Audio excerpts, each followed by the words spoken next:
ตัวนี้ใหญ่ๆสีทองงามมาดิป้อตัวสำคัญคอยเลยซื้ออาหารบ่หอดป่านี่สักเข้าไปเกลือเลยสำหรับไว้เขาเจ้าคือเอามาเกลือซะเนี่ย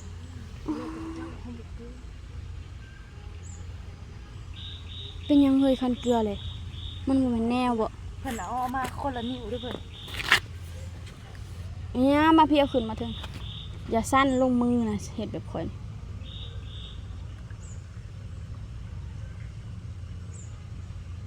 ลายมือสินบ่มันเห็นสินกันลายมือลงน้ข่อยก็บ่เอาเบิ่งนี่ว่ะมือข่อยใหญ่อะดิ ำมือเจ้าใหญ่ยังวะอุ้ยปลาอะไรตัวใหญ่จังเลยหัว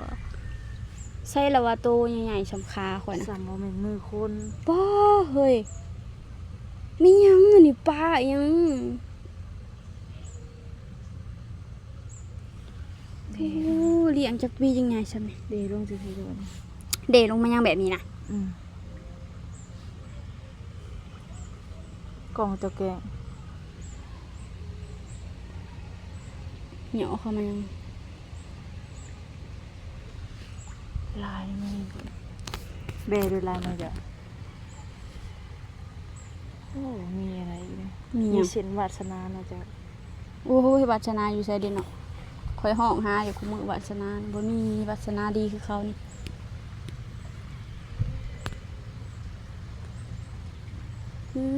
ลูกบอลนะลูกมันบ่เฮยตัวนี้น้อยนี่เฮย แม่น แม่นบ่อุ้ยลูกเป็นยังคือตัวน้อยแท้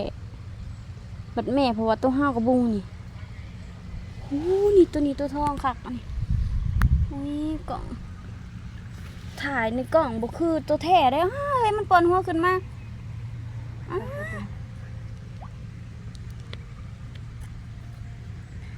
ตัวนี้ใหญ่ตัวนี้ใหญ่สีทองนี่สีขาวนี่สีขาว ปลายังวะ ปลาครับตัวสีดำก็มีเนาะแต่เฮาบ่เห็นเนาะมันมืดเห็นแต่ตัวทองกับตัวขาวนี่หลายๆไปย่างไปผู้เฮ้ยผู้มันบ่ได้มีแต่ในนี่ได้มีหอบผู้ได้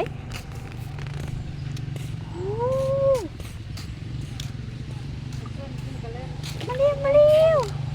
จะพาไปเที่ยวนะจะพาไปเที่ยวนี่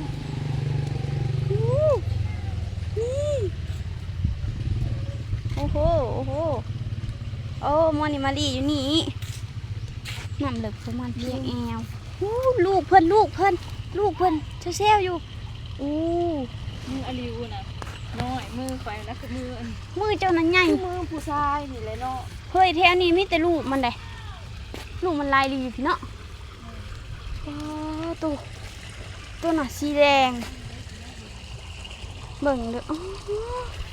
ลอยน้ำก้นกันมาเบิ่งลอยน้ำก้นกันมาน้องไงคุณ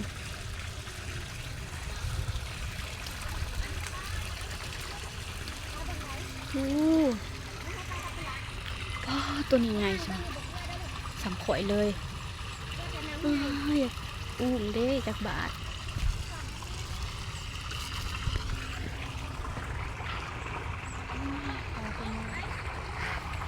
ขักอะไรลูกมันบ่อันนี้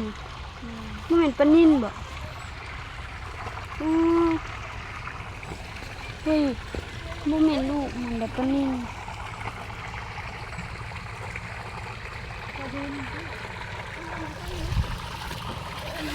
ใหญ่ใหญ่นี่ตัวนี้ขึ้นมา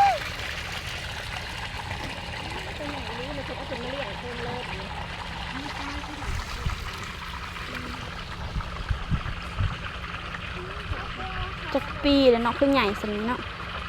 อุ้ยโห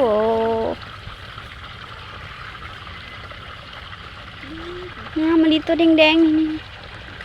ใช่ปะตัวใหญ่แทบป้านี่นะ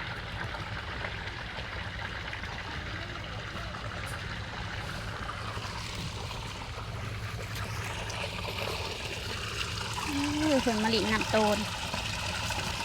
เบิ่งมะลิน้ำโตน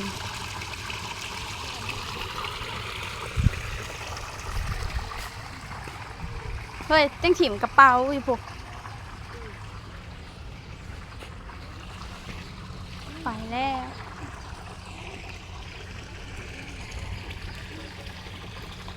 ตัวใหญ่แค่ใหญ่บ่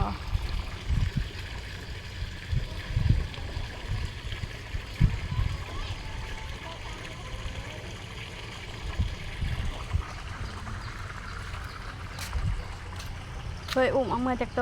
ไป